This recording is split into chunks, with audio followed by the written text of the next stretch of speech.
hora de crear, uno cuando se pone a pintar y no tiene como muchas ideas, me decía, bueno, ¿y cómo empiezo? Bueno, yo tengo unos disparadores para empezar y de alguna manera romper el hielo inicial. Sobre una hoja, ¿querés empezar a hacer algo distinto? Podemos doblar, ¿no?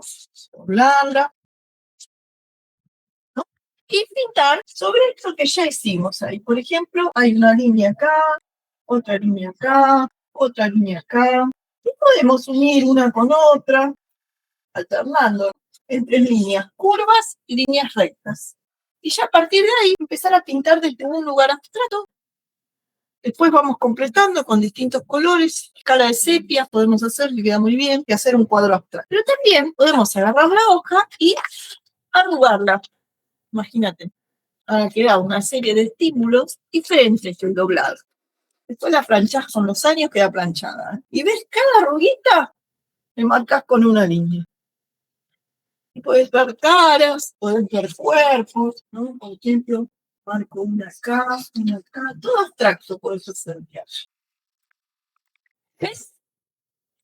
De acá o de acá, al derecho, al revés, puedes hacer lo que quieras. También nosotros por ahí pintamos algo, ¿no? Pintamos una composición. Y lo que podemos hacer cuando no sabemos para dónde va, mirarlo con el brazo extendido. Y ahí se va a ver más centralizada, se va a potenciar lo que haya, ¿no? Si no hay nada, no se va a potenciar nada. Pero se va a homogeneizar y hacer una sola expresión. A mí me costaba mucho hacer una sola expresión, pero hay personas que lo pueden hacer de una. Entonces, mirarlo de lejos. Otra es darlo vuelta para todas las direcciones, y otra es, como yo, algunos cuadros que se miraban de abajo, y el acceso del espectador era central. Y eso a mí me interesaba mucho, de que el espectador pudiera entrar por el centro del cuadro, que no sea un mandala, digamos, pero que de alguna manera el centro tuviera tal receptividad que el espectador pudiera entrar por el centro. Entonces la que se me ocurrió fue colgarlo en el techo, que el acceso al espectador es desde todos lados, y el central inclusive. Otra cosa que podemos hacer es mojar la superficie antes de empezar. Con un rociador lo podemos mojar. Y después, dentro de lo que es la obra artística, hay cosas que podemos agregar. Por ejemplo, agregar algunos acentos en blanco si es muy cerrada la composición, o en negro si es muy abierta. Acentos en negro, sobre todo que formen un triángulo para que tironee la composición. Yo lo enseño así, como para que sea algo simple de asimilar por las personas. Como que los acentos, o sea, un cachito de negro, una uña de negro, acentos, ¿no? Que sean poca cosa, poca materia, sobre una composición clara, más bien de paleta alta, o sea, más cerca del sol, un acento que forme un triángulo, 3 acentos que formen un triángulo, que serían los vértices. Eso da una tensión de cada vértice, el acento va a tirar. Lo mismo con los ángulos. Siempre recomiendo poner en 3 lugares, no uno arriba, uno acá y otro acá, no así estático, como si fuera una composición central, sino dado, movido, que invite al dinamismo de la obra, que lleve a una diagonal. ¿Se acuerdan que las diagonales le dan dinamismo, le dan movimiento? ¿Por qué le dan movimiento y dinamismo a una obra? Porque las diagonales tienen que ver con cierta inestabilidad. Si uno está en diagonal, parado, no puede estar quieto, se tiende a dar el siguiente paso. Entonces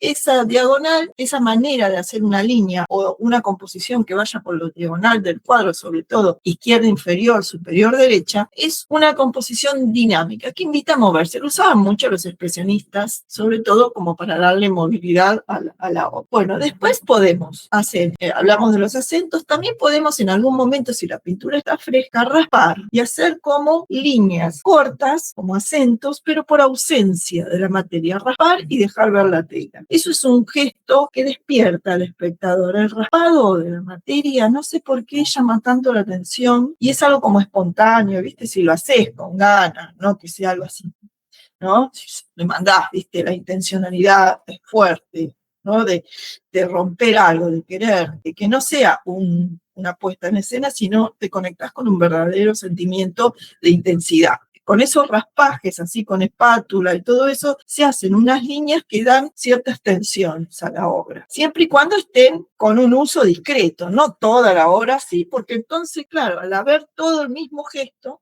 saben que las repeticiones, las simetrías y todo esto que se repite varias veces tiende a estatizar la obra. Esto es todo muy teórico. Después, a la hora de que uno exprese, vieron que es un lío. Uno está expresando y no se da cuenta si tiene que tensionar, si tiene que hacer esto. En la medida medida en que uno se repita ciertas cosas, después forman a ser parte del acervo cuando uno pinta. Te las podés olvidar totalmente o de alguna manera intentar poner en alguna composición alguna de estas que te voy a nombrar. Podés volcar algún color que homogeneice la obra. Si te pasa como a mí, que a mí la obra me quedaba como muy desperdigada por todos lados, sacaba mucho como soy, ¿vieron? De sacar mucho sin focalizar en nada, podemos hacer como, aparte de los acentos y alguna espatuleada ahí, de retirar materia, o de algún no cromático, por ejemplo, un blanquecino, algún amarillo de Nápoles, algún bien fluido, una volcada como para que hegemonice ciertas partes del cuadro y que no sea tanta cosa que habla, ¿vieron? A mí me pasa que yo no me puedo callar en un cuadro, entonces